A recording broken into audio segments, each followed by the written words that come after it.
My name is Samantha, and at 27, I never imagined I would be a college student sleeping in my car for 3 months while working 2 jobs. The trust fund my father left for my education mysteriously dwindled, while my stepmother and her children lived comfortably. Then, my wealthy Uncle Walter spotted me working at a coffee shop, looking exhausted and thin. His discovery changed everything. Before I tell you how my life changed overnight, let me know where you are watching from. Hit that like and subscribe button. If you have ever had to start over with nothing but determination, I grew up in a loving home in a quiet suburb of Boston. My early childhood memories are filled with warmth, laughter, and security. My father, David, owned a successful construction supply company that he built from the ground up. He was hardworking, but always made time for family. Every Sunday was our special day together. We would make pancakes in the morning, visit the local park in the afternoon, and watch movies together in the evening. Those simple traditions meant everything to me. My mother, Catherine, was the heart of our home. She had this incredible ability to make everyone feel special. She volunteered at my school, knew all my friends by name, and never missed a single one of my school performances. Her chocolate chip cookies were legendary, and our neighborhood and our house was always the gathering place for friends and family. Mom had this beautiful garden in our backyard, and some of my favorite memories are of helping her plant flowers in spring. She would tell me that watching things grow taught patience and appreciation for life. We lived in a comfortable 4-bedroom house with a big backyard. Nothing extravagant, but we never wanted for anything. My bedroom was painted lavender because it was my favorite color, and Dad built me a window seat where I would read for hours. Every birthday, my parents would decorate the house while I slept, so I would wake up to streamers and balloons. These little gestures showed how much they cared. My father had an older brother, Walter, who was quite successful in real estate development. Uncle Walter lived in a mansion on the other side of town and traveled frequently for business. Despite their different lifestyles, Dad and Uncle Walter were close. They would meet for lunch every Thursday, a tradition they maintained for years. Uncle Walter never had children of his own, so he doted on me as his only niece. For my 10th birthday, he took our whole family to Disney World, a trip I still treasure in my memory. Family holidays were always special. Thanksgiving at our house, Christmas at Uncle Walter's. My mother would cook for days before Thanksgiving, filling the house with amazing smells. Uncle Walter's Christmas parties were elegant affairs in his beautiful home, with a tree that reached the ceiling and gifts for everyone. Those gatherings made me feel part of something bigger than myself, a family with history and traditions. What I did not know then was that my father was carefully planning for my future. When I was born, he established a trust fund for my education. Every month, he would add to it, sometimes sacrificing his own comforts to ensure the fund grew. It was substantial enough to cover an undergraduate degree and graduate school if I wanted. Dad was determined that I would have opportunities he never had. He often told me education is the one thing nobody can ever take away from you. Sammy. He dreamed of seeing me graduate from college, the first in our family to do so. Everything changed when I was 12. Mom started having headaches that would not go away. After weeks of concerning symptoms, the diagnosis came. Brain tumor, aggressive and inoperable. The doctors gave her 6 months. She fought for 8. Those 8 months transformed our happy home into a place of whispers, medication schedules, and visiting nurses. The medical bills mounted quickly, even with insurance. Dad started working longer hours to cover the expenses, while still trying to be present for Mom and me. I would overhear him on the phone at night, negotiating with insurance companies or discussing payment plans with the hospital. Despite his efforts to shield me from the financial stress, I could see the worry lines deepening on his face. I grew up quickly during that time, while other 12-year-olds were having sleepovers and going to the mall. I was learning how to check Mom's medication, how to help her to the bathroom, how to be strong when she could not. Dad taught me how to cook simple meals, do laundry, and keep the house running. We became a team united in our love for Mom and our determination to make her comfortable. Mom died in the spring when the garden she loved was just beginning to bloom. The day of her funeral was surreally beautiful, with clear blue skies and flowering trees. It seemed wrong that the world could look so lovely when our hearts were shattered. Uncle Walter stood beside us at the cemetery, his hand on Dad's shoulder. both brothers looking older than they had just months before. The months following Mom's death were a blur of grief. Dad threw himself into work, often coming home late, his eyes red from crying in private. I would have dinner waiting for him, a skill I had perfected during Mom's illness. We rarely spoke about our loss directly, but sometimes we would sit together, looking through family photo albums, sharing memories of Mom. Those quiet evenings strengthened our bond, even as we both struggled with our grief. Uncle Walter became more distant during this period. He still came for occasional dinners and remembered my birthday, but the regular Thursday lunches with Dad stopped. Later, I learned that Walter had disagreed with some of Dad's decisions about Mom's medical care, creating tension between the brothers. Dad never spoke badly of Walter, but their once close relationship had clearly changed. Despite the grief and changes, Dad and I established a new normal. We kept some of Mom's traditions alive while creating new ones of our own. I excelled in school, knowing it would make both my parents proud. Dad continued to add to my education fund, even during the financially strained time after Mom's medical expenses. Life was different, sadder, but we were managing together. 2 years after Mom died, Dad introduced me to Diana. They had met at a business function, and she worked in marketing for a client of his company. Diana was attractive, polished, and seemed genuinely interested in getting to know me.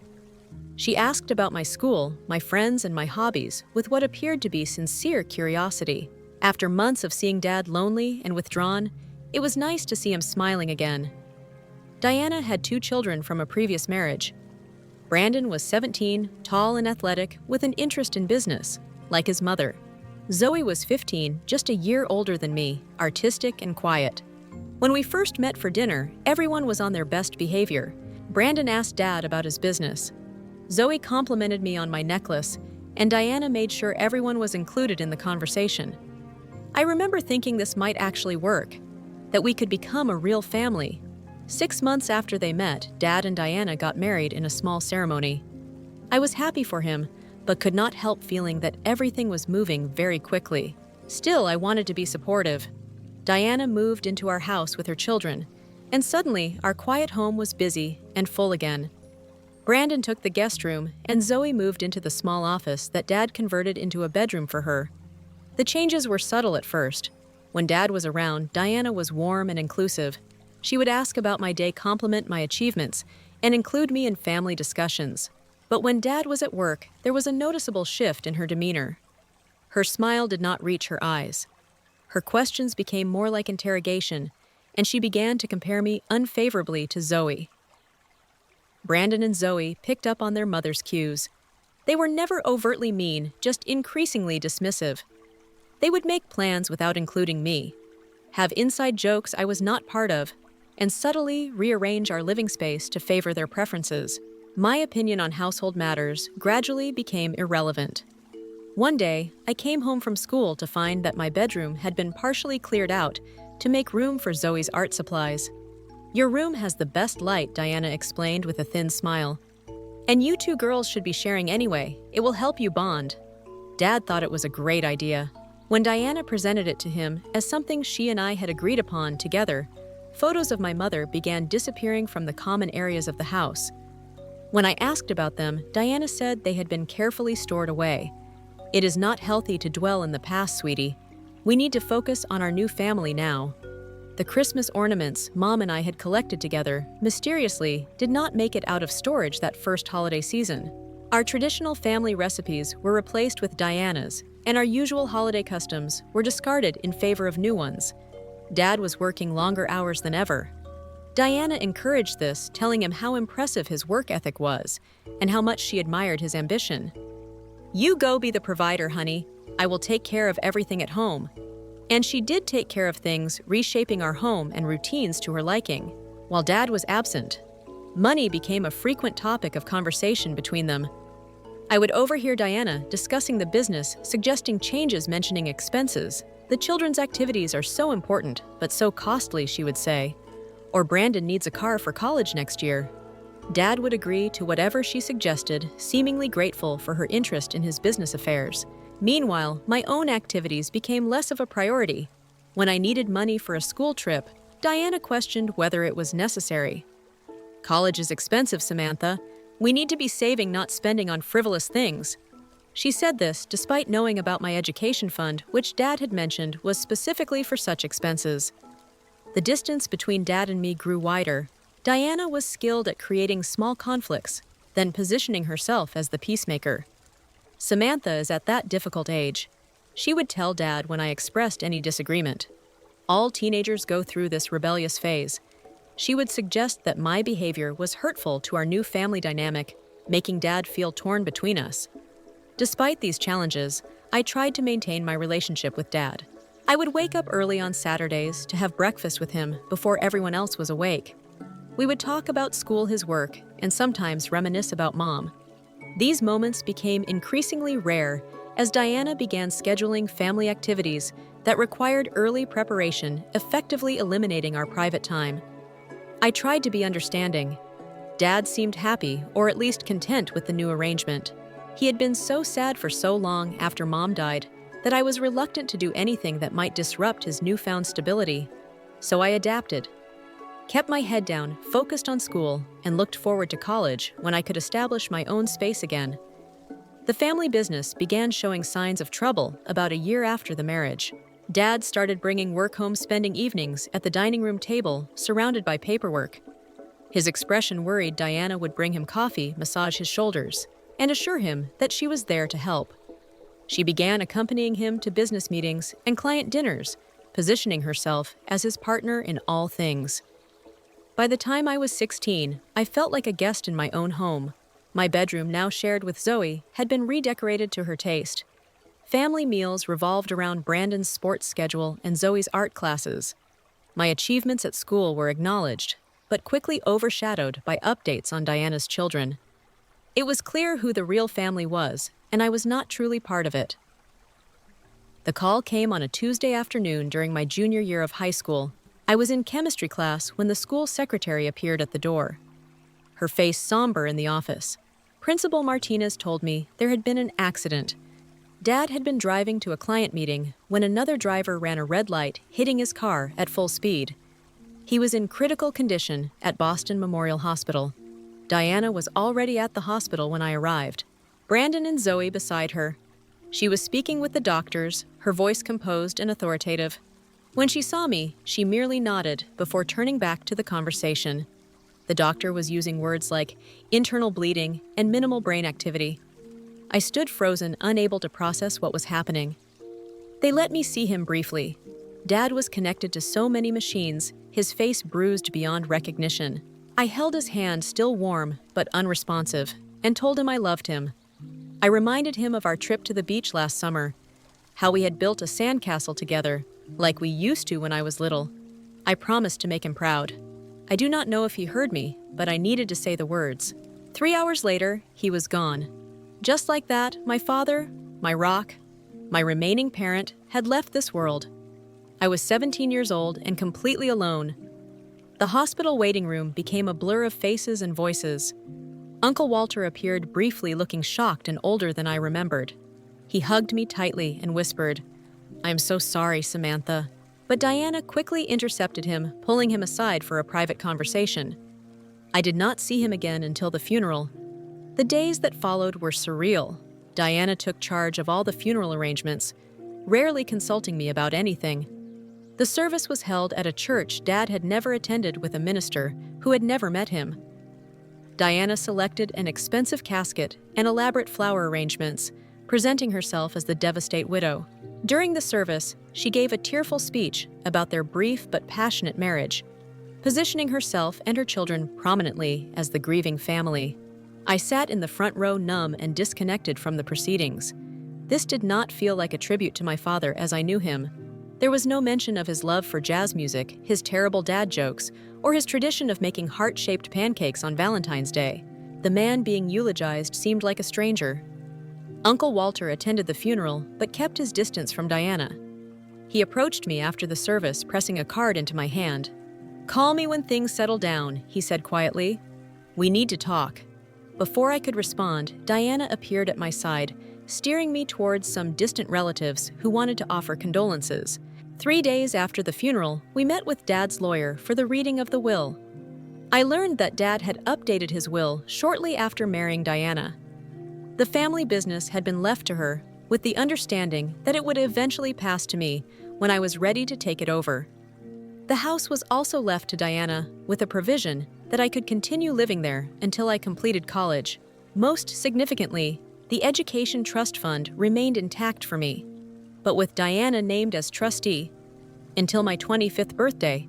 The lawyer explained that the fund was substantial enough to cover an elite university education plus graduate school if I chose that path.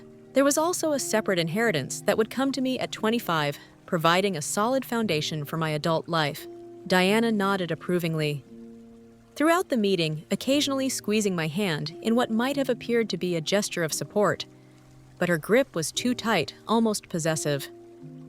As we left the lawyer's office, she began immediately talking about managing these assets responsibly during difficult economic times. The change in Diana was immediate and complete. Once the legal matters were settled that very evening, she called a family meeting. Brandon and Zoe sat on either side of her on the sofa, a united front. I sat alone in the armchair that had once been Dad's favorite. Now that the formalities are behind us, we need to discuss practical arrangements. Diana began, her voice businesslike. Samantha, you will be moving to the smaller bedroom upstairs. Brandon needs your room since he will be commuting to college in the fall, and he needs the space for his workout equipment and study area. When I protested that it was my childhood bedroom filled with memories, Diana's expression hardened. This house belongs to me now, and I will decide how the space is used. Your father would want what is best for all of us, not just you. That night, Brandon and Zoe helped their mother move my belongings to the converted attic room, a space with sloped ceilings and poor heating. Many of my things mysteriously did not make the transition, including several keepsakes from my mother and photos of our original family. Within weeks, all visible traces of my parents' life together had been erased from the house. Family photos were replaced with new ones featuring Diana, her children, and occasionally my father. It was as if my mother had never existed, and my own childhood had been edited out of the family narrative. The dynamic at home grew increasingly hostile. Diana would critique everything from my appearance to my study habits. Your father worked himself to death providing for you. She would say the least you could do is show some gratitude and respect for this family. Brandon began treating me like an unwelcome houseguest, entering my room without knocking and borrowing my belongings without asking. Zoe was less overtly antagonistic, but clearly aligned with her mother and brother, reporting my comings and goings as if I were under surveillance. Diana took control of all my expenses, demanding receipts and justification for everything from school supplies to clothing. As trustee, I have a fiduciary responsibility. She would remind me, your father trusted me to make wise decisions with his money. Basic necessities became luxuries I had to justify. While Brandon received a new car for his college commute, and Zoe attended an expensive summer art program, my final year of high school became an exercise in endurance. I spent as much time as possible at school joining clubs and study groups to avoid going home. I found part-time work at a local bookstore, saving every dollar in a private account. Diana did not know about. I focused intensely on my studies, knowing that a scholarship would give me more independence from Diana's financial control. The emotional abuse was constant, but subtle enough that outsiders might not notice. Diana never hit me, but her words cut deeper than any physical blow could have. She would remind me that I was only in her home because of my father's charity, that I was a burden she had graciously accepted. She would compare me unfavorably to her own children, pointing out my flaws and minimizing my achievements. Through it all, I held on to the knowledge that this was temporary. College would be my escape, a chance to build a life away from Diana and her children. I applied to university both near and far, hoping for scholarships that would supplement my trust fund and give me some financial independence. Each acceptance letter was a promise of freedom, a light at the end of a very dark tunnel. My acceptance to Northeastern University should have been a moment of pure joy. It was my first choice school with an excellent program in business management, my chosen field. When the thick envelope arrived, I opened it alone in my room, tears streaming down my face as I read the congratulatory letter. For a moment, I could almost feel Dad's hand on my shoulder, hear his voice saying, "I knew you could do it, Sammy." The reality check came quickly when I shared the news with Diana. She glanced at the letter, her expression unimpressed. "Northeastern is very expensive," she said. "I am not sure your trust can cover that, especially with the business struggling. Perhaps you should consider community college for the first 2 years." I stood my ground, reminding her that Dad had specifically saved for my education at a good university. The trust fund was more than adequate, even for Northeastern tuition. Diana reluctantly agreed, but made it clear that every expense would be scrutinized. "As trustee, I need to ensure the money lasts all 4 years," she said. "There will be no extravagances." The battle for each semester's tuition became a grueling ordeal. Diana required extensive documentation and justification for every fee. Basic textbooks were questioned as unnecessary expenses. When I needed a laptop for coursework, she insisted I use the family's old desktop computer instead. Each financial discussion ended with reminders of how generous she was being, how grateful I should be for her careful management of family resources. Despite these challenges, those first 2 years at Northeastern brought a welcome respite from life with Diana. I lived in a dormitory, sharing a small room with another freshman named Jessica, who became a good friend.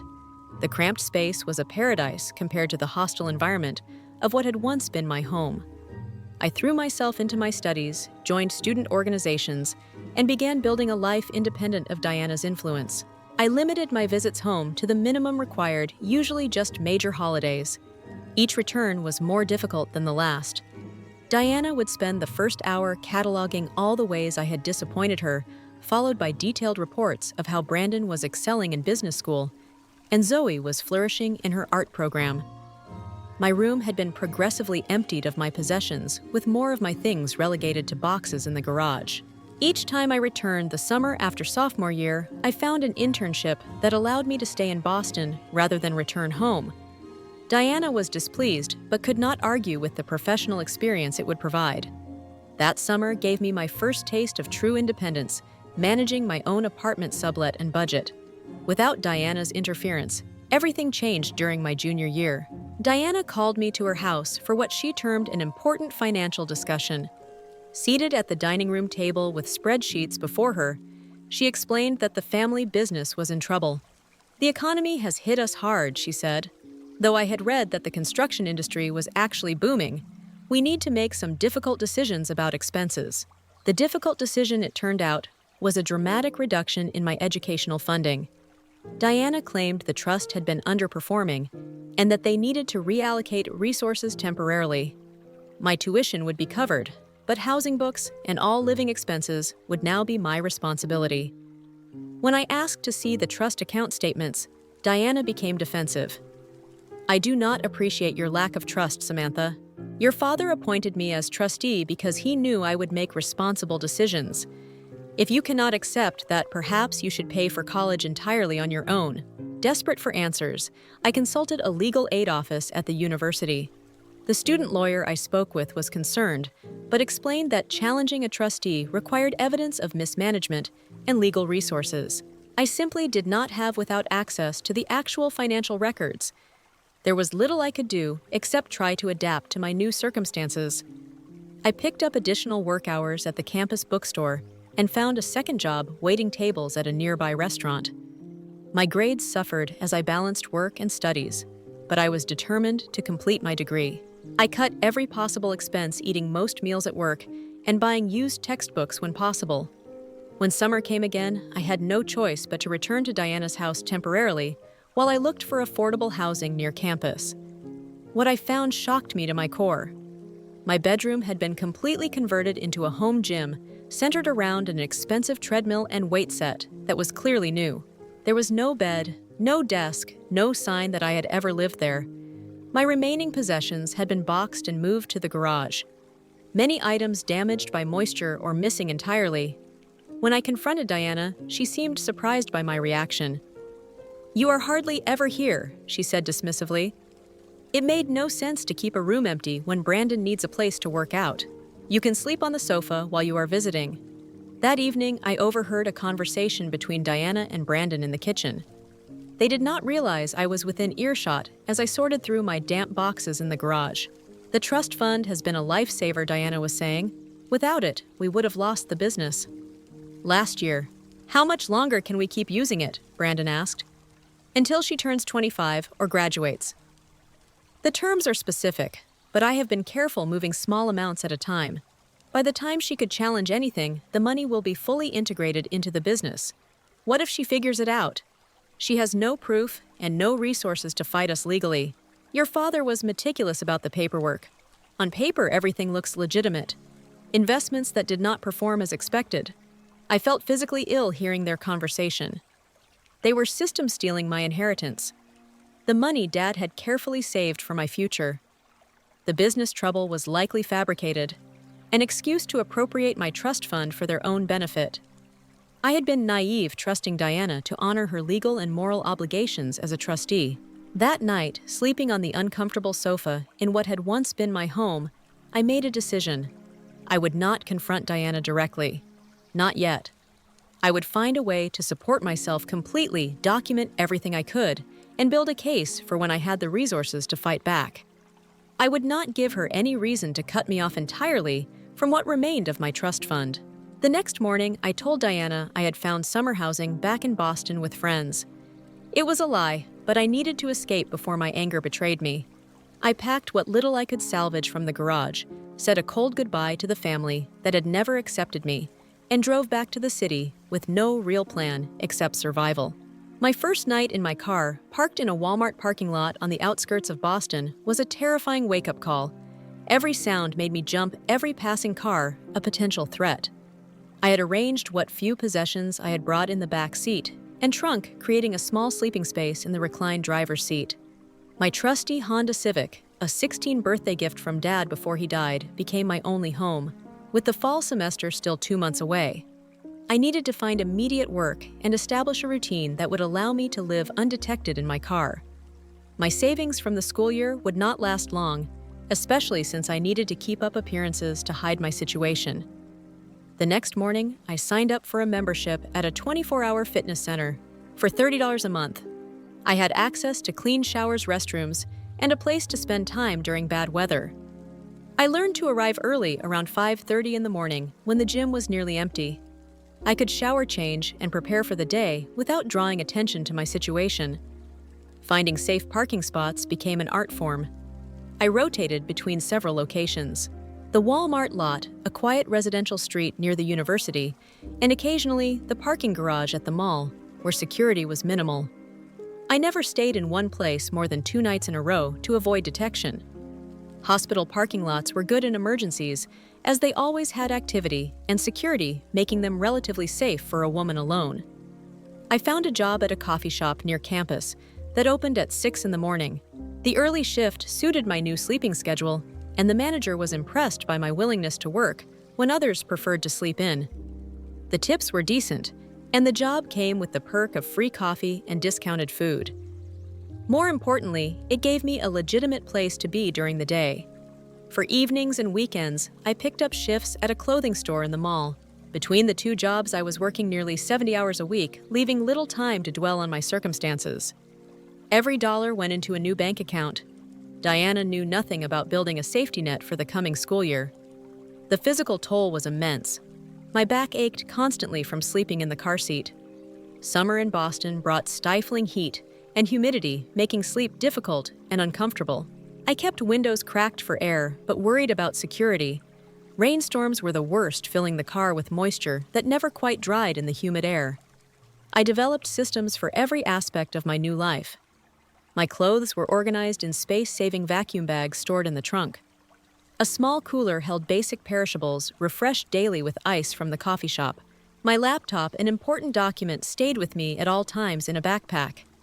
I did laundry weekly at a laundromat, using the time to study or read. Personal hygiene required creative solutions. Dry shampoo became essential for days when I could not get to the gym before work. Baby wipes served for quick cleanups. I kept my appearance meticulously neat, knowing that looking disheveled might raise questions. I rotated my limited wardrobe carefully, making sure coworkers did not notice I wore the same few outfits repeatedly. The library became my sanctuary during free hours, air-conditioned, quiet, and free. It provided a place to study, use Wi-Fi, and simply exist in comfort. I would arrive when it opened and often stay until closing, making use of the study rooms and computer labs. The librarians came to know me as a dedicated student, never suspecting I had nowhere else to go. Finding restrooms was a constant concern. I mapped out every public facility with decent privacy and cleanliness. Coffee shops, bookstores, and certain fast food restaurants became reliable stops in my daily movements around the city. I learned which places were lenient about non-customers using their facilities and which required a purchase. Meals were planned for maximum economy and convenience. The coffee shop provided breakfast, often leftovers that would otherwise be discarded.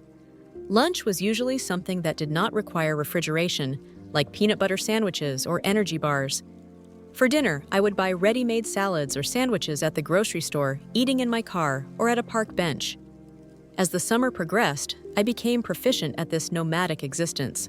But the loneliness was crushing. I spoke to people all day at my jobs, but could never share my true situation. The few friends I had from college were away for the summer, and I avoided their calls and messages, rather than lie directly about my circumstances. Pride and shame kept me isolated, determined to solve my problems independently. When fall semester began, I added classes to my already overwhelming schedule. I had arranged my work hours around my course load, often rushing from morning classes to afternoon shifts, then studying late into the night in empty campus buildings before returning to my car to sleep. My professors noticed the change in me. My work, once exemplary, was now merely adequate. I looked perpetually tired, and my participation in class discussions had diminished. One particularly observant marketing professor, Dr. Patel, asked me to stay after class one day. "Samantha, is everything all right? Your last paper was not up to your usual standard, and you seem exhausted." I manufactured a story about working extra hours to save for graduate school, thanking her for her concern, but assuring her I was managing. Dr. Patel did not seem convinced, but did not press further. She did, however, extend the deadline for my next assignment, a small kindness that brought me to tears. Once I was alone. As autumn turned colder, new challenges emerged. My car's heater worked, but running it all night would waste precious gas. I invested in a high-quality sleeping bag rated for low temperatures and layered my clothing at night.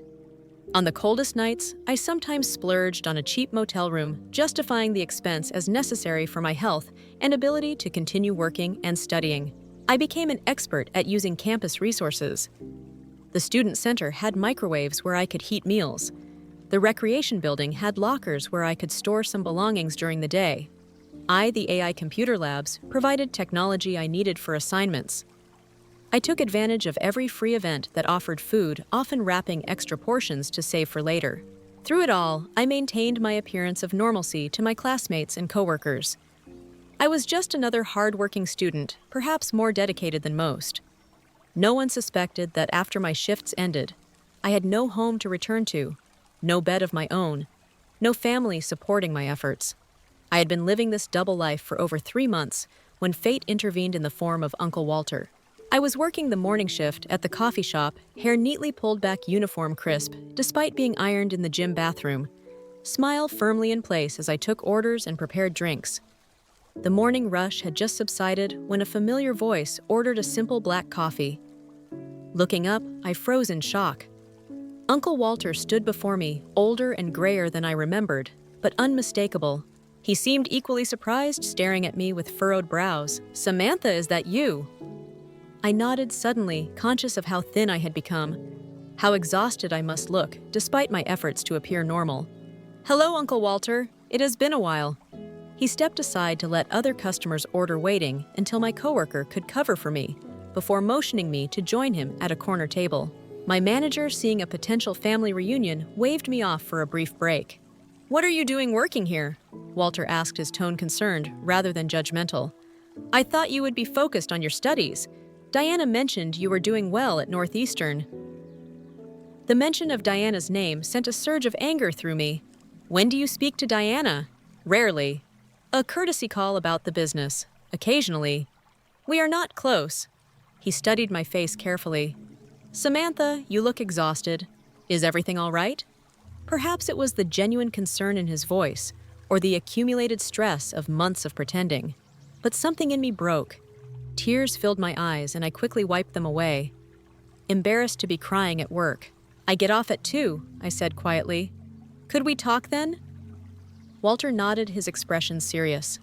"I will come back. We definitely need to talk." Those 4 hours were the longest of my life.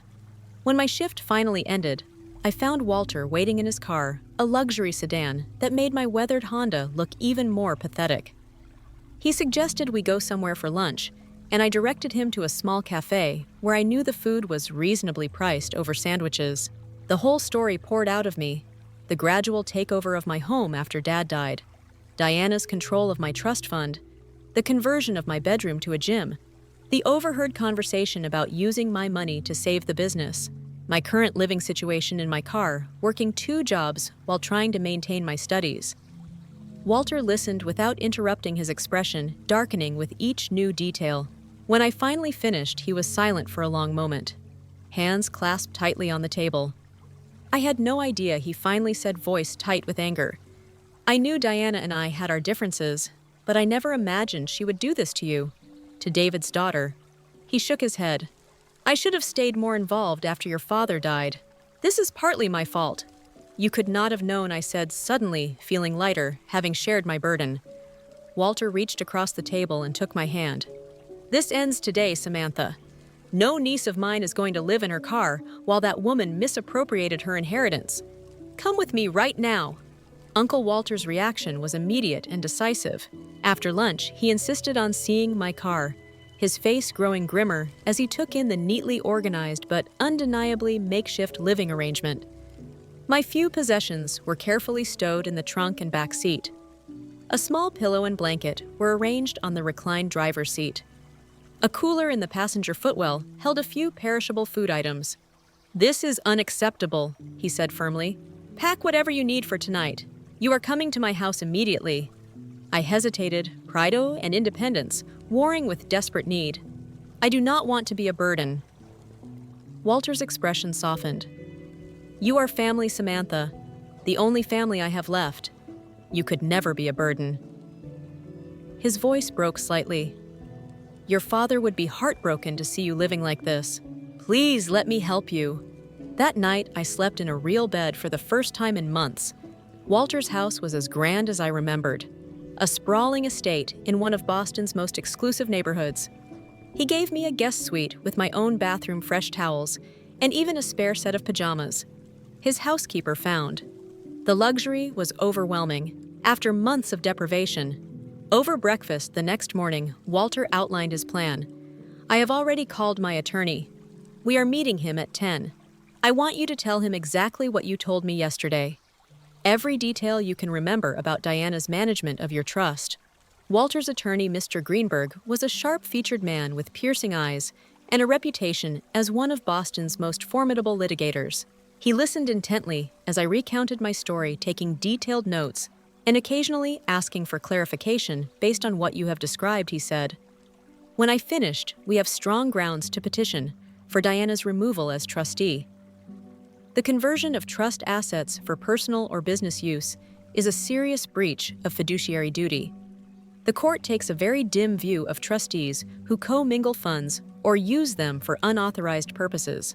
"What about the things Diana said about investments not performing well?" I asked. Mr. Greenberg smiled thinly. "Financial records do not lie, Miss Roberts. If Diana has been transferring money from your trust to the business, there will be a paper trail. My forensic accountant will find it." The investigation moved quickly. Mr. Greenberg obtained a court order for all records related to my trust fund and the family business. Walter insisted I focus on my studies while they handled the legal aspects, offering me a place in his home for as long as I needed. I reduced my work hours to a manageable level, keeping only the coffee shop job that I actually enjoyed. 2 weeks later, Mr. Greenberg called us in for a meeting. Spread across his desk were financial statements, bank records, and business documents. His expression was grim but satisfied. "We found it," he said without preamble.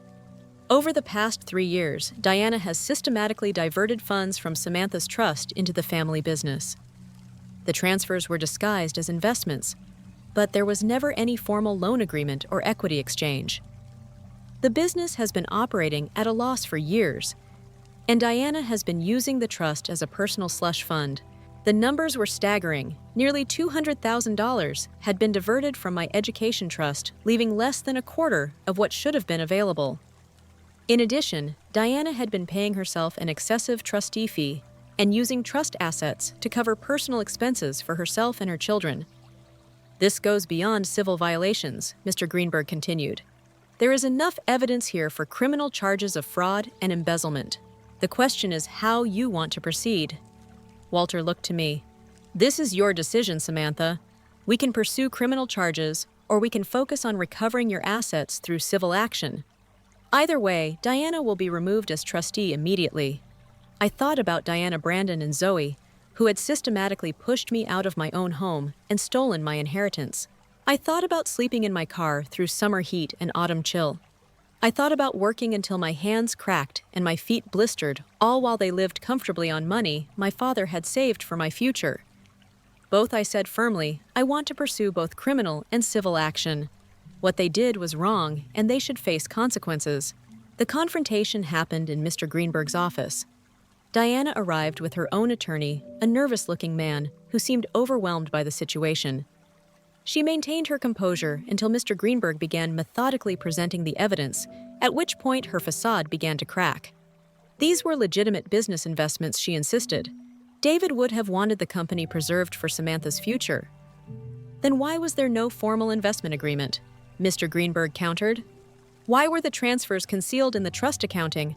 And why were personal expenses for Brandon and Zoe being paid from trust assets? Diana's attorney whispered urgently in her ear, but she brushed him off. I was doing what was best for the family.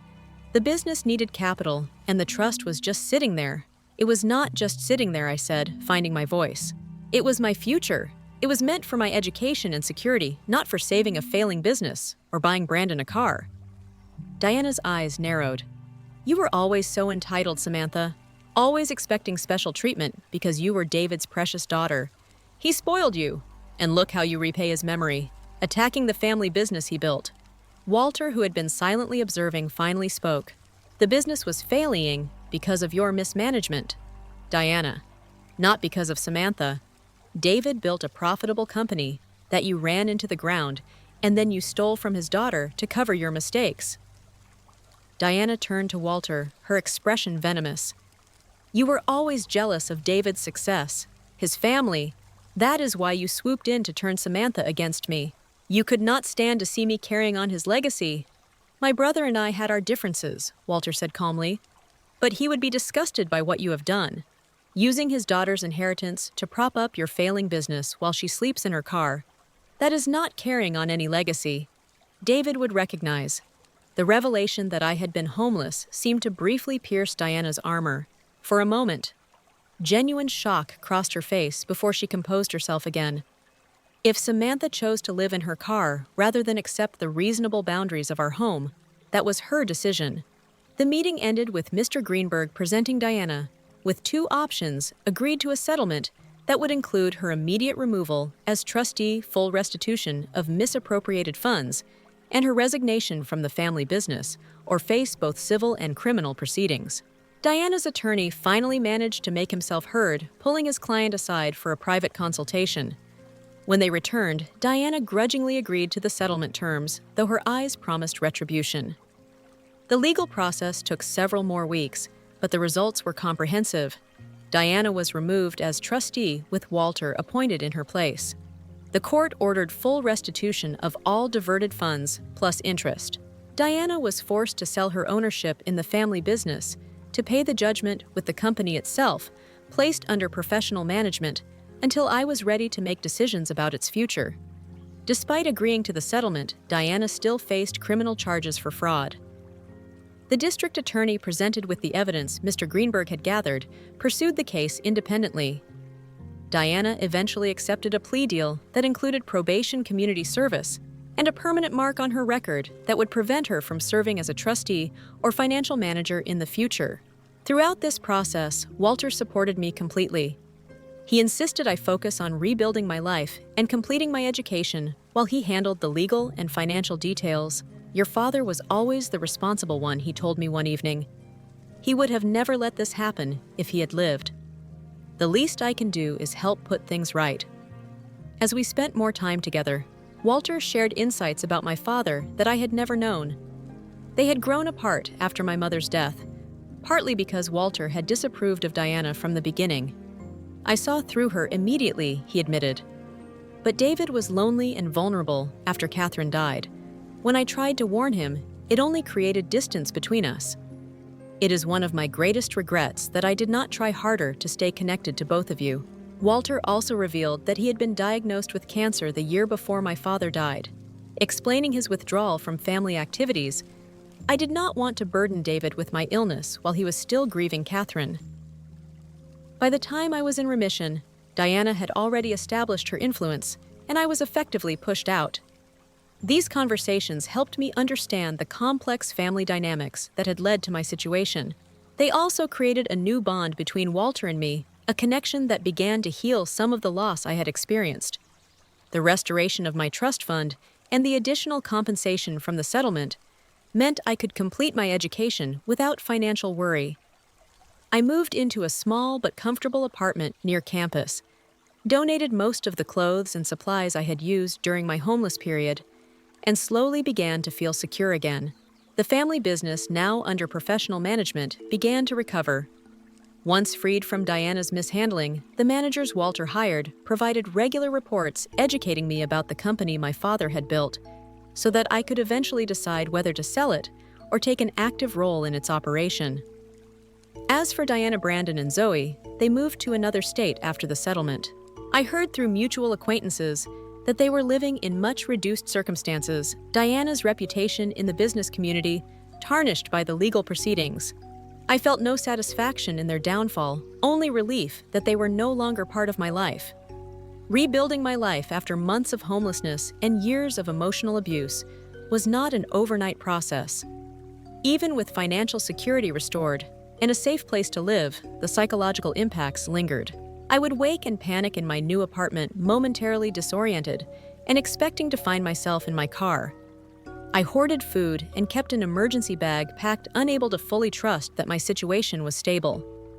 Uncle Walter recognized these signs of trauma and gently suggested I consider therapy. There is no shame in seeking help, he said. What you went through would leave scars on anyone. With his encouragement, I began seeing Dr. Morales, a therapist specializing in family trauma and displacement. In those sessions, I learned to process the complex grief of losing both parents, the betrayal by my stepfamily, and the fear and shame of my homeless period. Dr. Morales helped me understand that my hypervigilance and anxiety were normal responses to abnormal circumstances, not weaknesses or flaws in my character.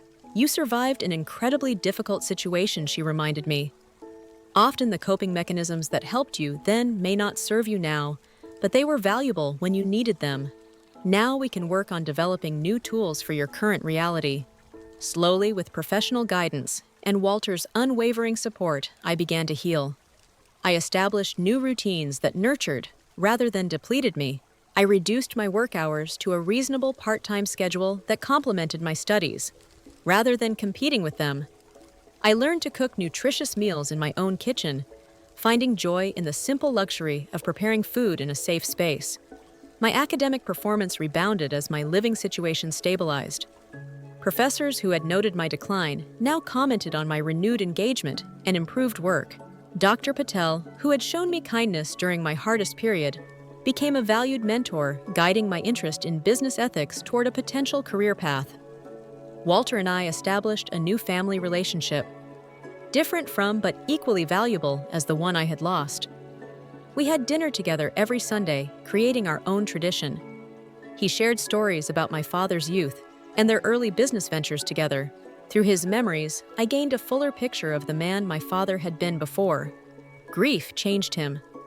The legal resolution with Diana provided not just financial restitution, but a form of validation. The courts had recognized the wrong done to me, affirming that I had not imagined or exaggerated the mistreatment. This official acknowledgement helped counteract years of gaslighting and dismissal.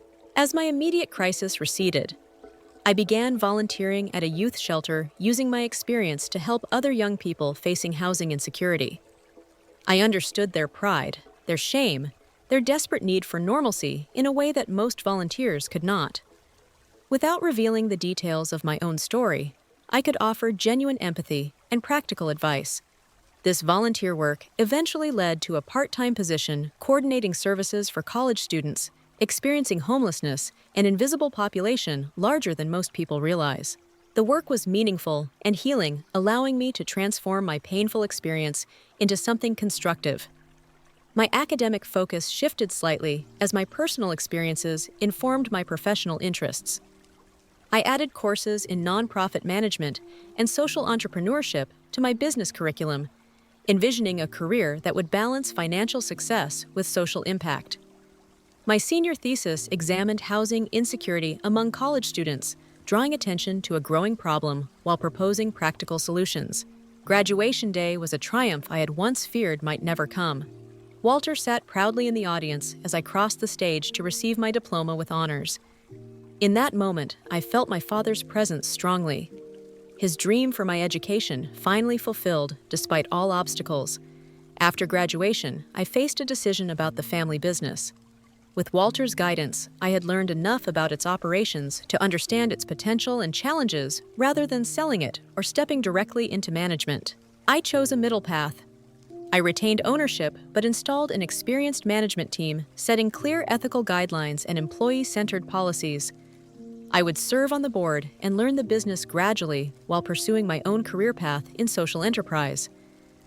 The trust fund that had been the source of so much conflict was now under Walter's careful stewardship, with transparent reporting and joint decision-making. When I turned 25, the remaining inheritance would transfer to my control, a prospect that no longer filled me with anxiety. Walter had taught me financial management skills. My father never had the chance to share, preparing me to handle my inheritance responsibly. Throughout this journey of recovery and rebuilding, I learned profound lessons that would shape the rest of my life. I learned that family is defined by love and loyalty, not merely by blood or legal ties. Walter became more family to me than Diana had ever been, despite her marriage to my father. I learned the value of asking for help, a lesson that did not come easily to someone who had survived through fierce independence. Accepting Walter's assistance, Dr. Morales' guidance, and my friend's support did not diminish my strength, but multiplied it.